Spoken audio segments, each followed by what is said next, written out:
pasa dira, minutu ez gehiegi, azkeneko final hortatik, ze giza larru, ze sentsazio geratzen zaizue, mikatxe amarra ez?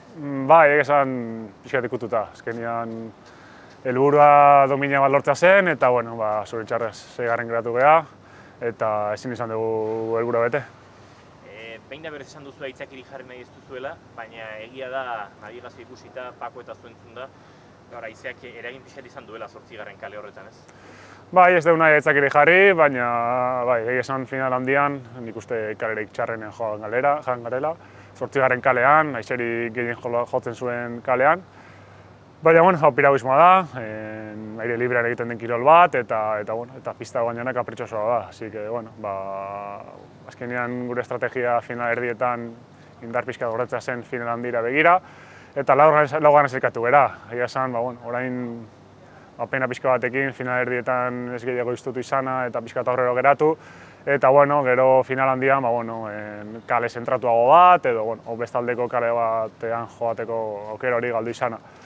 Eta bueno, zoritxarrez hala izan da, 8. kaletik, egia esan haizeri gehien kale hortan jotzen zuen. Baina, bueno, ez da nahi aitzakirik jarri, azkenean 6. izan gara, diploma olimpikoa eta listo. Lehiaketa azkenean dena da ez, hartzen diren erabaki denak eta finalerdikoan hori lehen etxi dezu ez, indarrak gorde, indarrak ez gastatu, justukoa egin sartzeko, gero jakindakoa jakinda damua. Bai, hala da, azkenean 2 orduko deskantsoa bakarrik zegoen finalerditik finalera, eta indarrak neurtzen ibili gara finalerdietan, helburua sailkatzea zen eta listo, laugarren sailkatu gara.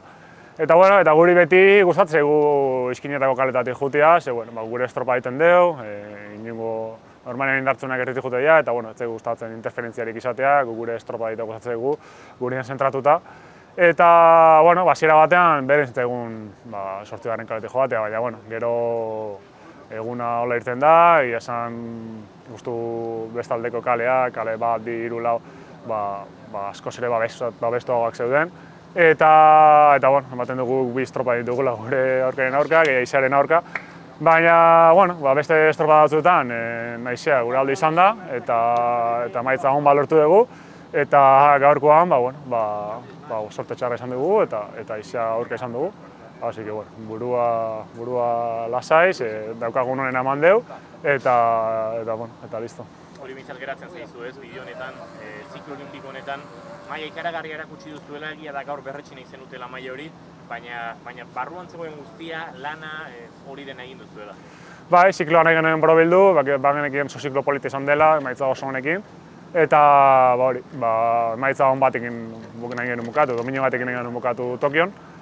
Eta ezin izan dugu lortu, azkenean estropadak gure lekuan jarri dugu, estrategiak gure lekuan jarri dugu.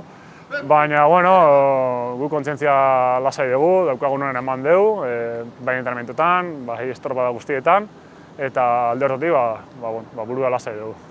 Aukera dago oraintxe etorkizunean pentsatzen hasteko inigo, zer dago buruan lehenengo atxeden hartu, hau den asimilatu, baina itzorduak ere badatoz eta buelta eman barko zaio ez.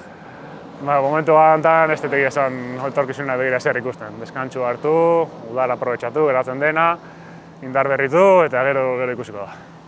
¿Qué sensaciones te quedan, qué cuerpo te queda después de esta final de los Juegos Olímpicos, esa 6ª posición, un poco de sabor agridulce, ¿no? Sí, sabor agridulce, como bien dices tú, un poquito tristes, porque yo creo que valíamos más que un 6º puesto, pero al final las regatas y las pruebas nos han llevado a ello.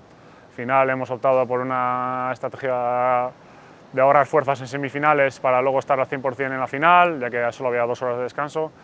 Todo ello nos ha llevado a quedar cuartos en semifinales, luego a la calle 8, que luego se ha demostrado que en la final era la peor calle, justo el viento estaba pegando del lado contrario y la nuestra era la calle más expuesta. Al final era difícil correr desde ahí. Pero no es excusa. Durante el ciclo hemos tenido regatas que el viento nos ha ayudado y hemos sacado buenos resultados. Esta vez ha sido justo lo contrario. El viento nos ha perjudicado y el resultado no ha sido el esperado. Pero cabeza alta, yo creo que hemos hecho dentro que cabe una buena regata, la verdad. Hemos lo planteado, lo hemos clavado. Y con la conciencia tranquila de haber hecho todo lo que estaba en nuestras manos. habéis insistido tanto Paco como tú en que no queréis buscar excusas, pero es verdad que los datos están ahí, ¿no? Viendo las mangas de hoy, la calle 8 y la 7 no han hecho brillar a nadie, ¿no? Sí, o sea, la verdad es que la 8 sobre todo era la peor calle, es el lado 7-8, se ha visto que no es más expuesta, las que más viento tenían.